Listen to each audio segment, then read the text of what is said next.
আরে আজকালকার বাচ্চারা পড়াশোনাই করতে চায় না। अच्छा। আর আমাদের বাপ দাদার আমলে সে নদী পাহাড় জঙ্গল পার হয়ে হয়ে পড়াশোনা করেছে তারা। হ্যাঁ ভাই, ঠিক বলেছিস। আমার দাদা তো যখন আকাশে বিদ্যুৎ চমকাইতো ওই আলোতেই 2-3 চ্যাপ্টার পড়ে ফেলতো। ভাই আমার দাদা তো রাতে যে বিড়ালের চোখ জ্বলতো ওই আলোতে পড়ালেখা করতো। আর আমার দাদাকে দেখে পুরো এলাকার লোক জ্বলতো, উনি তো সেই আলোতে পড়ালেখা করছে। ভাই বাপ দাদার কথা বাদ দে, আমরাই তো কত কষ্ট করে পড়ালেখা করছি। হ্যাঁ ভাই, আমি তো ঘড়ি লাইট দিয়ে পড়ালেখা করছি।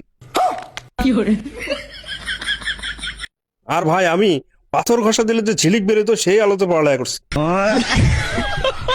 আর ভাই আমি তো কটা জোনাকি পোকা ধরে নিয়ে এসে রুমে ছেড়ে দিতাম, সেই আলোতে পড়ালেখা করতাম। কিন্তু ভাই আমি সবচেয়ে ডেঞ্জারাস ছিলাম। একটা বইয়ের মধ্যে আগুন লাগাই দিতাম আর ওই আলোতে 3-4টা বই পড়ে ফেলতাম। কিন্তু ভাই তুই একটা ভুল করছস। কি? আচ্ছা তোর আর তোর বাপ দাদার পড়াশোনার যখন এতই শখ ছিল, তা মোমবাতি কিনে নিত। আর শালা তোর আর তোর বাপ দাদার পড়াশোনার এত ঝোঁক ছিল তো দিনে পড়ালেখা করতো।